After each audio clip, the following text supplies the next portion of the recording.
Nous sommes la compagnie Studio Monstre et on est en résidence à l'Espace Mendès France et au Musée Sainte-Croix de Poitiers pour préparer une pièce qui s'appelle France, pièce de cœur de l'auteur anglais Tim Crouch. C'est une pièce qui parle d'une personne qui a une maladie de cœur incurable et donc qui va demander une transplantation. Cette personne va avoir cette transplantation et va décider d'aller rencontrer la veuve de son donneur en lui offrant une œuvre d'art. Et en rencontrant la veuve de son donneur, elle va se rendre compte que peut-être que ce don d'organes n'a pas été fait dans les manières les plus légales qui soient. Et va soulever pas mal de problèmes éthiques, bioéthiques, et va même poser des questions culturelles vu que la veuve vit dans un pays hors de l'Europe. Donc ça pose des questions sur la frontière politique, la frontière culturelle et aussi la frontière du corps humain. On a rencontré le professeur Roger Gilles, donc, qui est professeur émérite de neurologie à l'université de Poitiers par l'intermédiaire de l'Espace Mendès France qui a permis notre rencontre. Il a pu nous apporter un point de vue scientifique et même éthique en fait, sur l'histoire du don d'organes en France par rapport à la pièce. Ça nous a vraiment éclairé sur pas mal de choses, notamment sur l'écriture de la pièce qui est écrite, comme l'a dit le professeur Gilles, comme une arythmie, en fait, comme un cœur qui va mal. Et nous, ça nous a vraiment beaucoup intéressé d'avoir ce contrepoint médical sur la pièce. Alors, je trouve que l'art est une manière, j'allais dire, élégante, pédagogique et esthétique de méditer sur les grands problèmes de la vie. Et je crois effectivement que l'art a cette particularité de pouvoir à la fois faire une entrée par l'émotion, parce qu'il n'y a pas d'art sans émotion, mais en même temps, l'art est une construction rationnelle. Et donc, je crois que c'est un instrument privilégié d'humanisation du discours pédagogique. Alors, l'art a aussi cette particularité, effectivement, de mettre les problématiques en gras, en hyperbole. Et du coup, si vous voulez, le jeu artistique va rencontrer la réalité par cette amplification du réel, mais qui du coup va nous renvoyer à la quotidienneté du réel ou peut-être à la découverte de réel qu'on n'avait pas peut-être complètement imaginé, quoi. Dans notre pratique, on aime bien toujours avoir un contrepoint en fait, à l'aspect théâtral et à la création artistique. Et là, c'est la première fois qu'on travaille en croisant vraiment art et sciences. Ça nous permet en fait de pouvoir nous mettre encore plus à la place de l'autre, parce qu'on pense que le théâtre, c'est avant tout fait pour ça, pour être capable de faire preuve d'empathie. Et là, de pouvoir croiser plusieurs disciplines différentes, d'avoir affaire en l'occurrence à des médecins qui connaissent la condition du corps, ça nous a permis aussi de nous mettre dans la tête de patients et de nous poser des questions qu'on n'aurait pas été amené à se poser en fait de façon aussi précise si on n'avait pas croisé les disciplines, notamment les situations éthiques.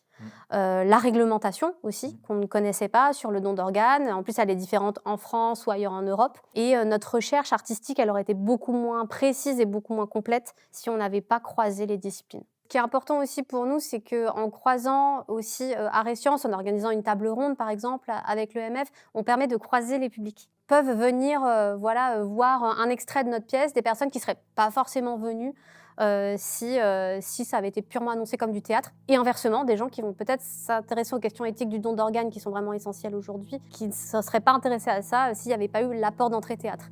Et ça, pour nous, c'est vraiment essentiel. Les rapports entre art et sciences sont extrêmement nombreux.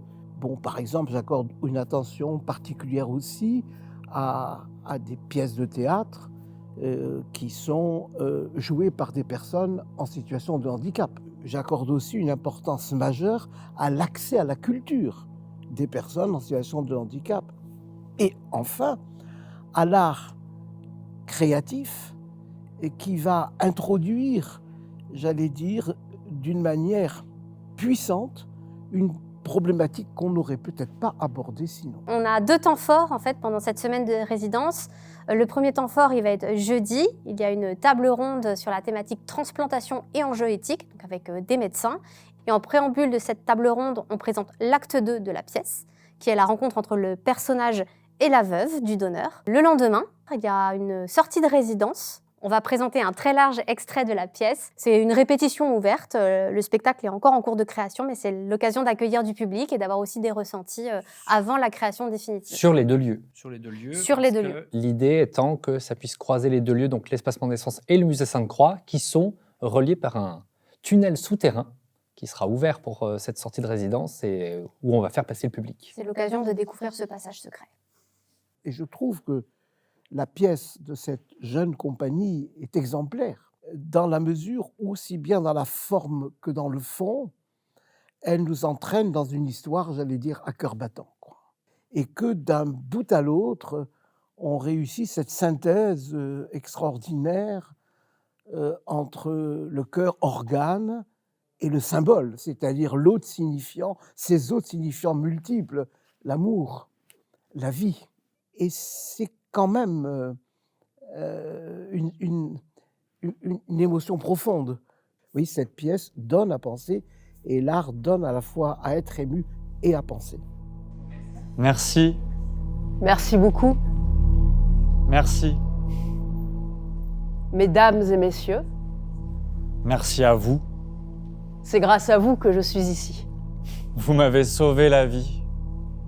Bienvenue au musée Sainte-Croix, ici, à Poitiers.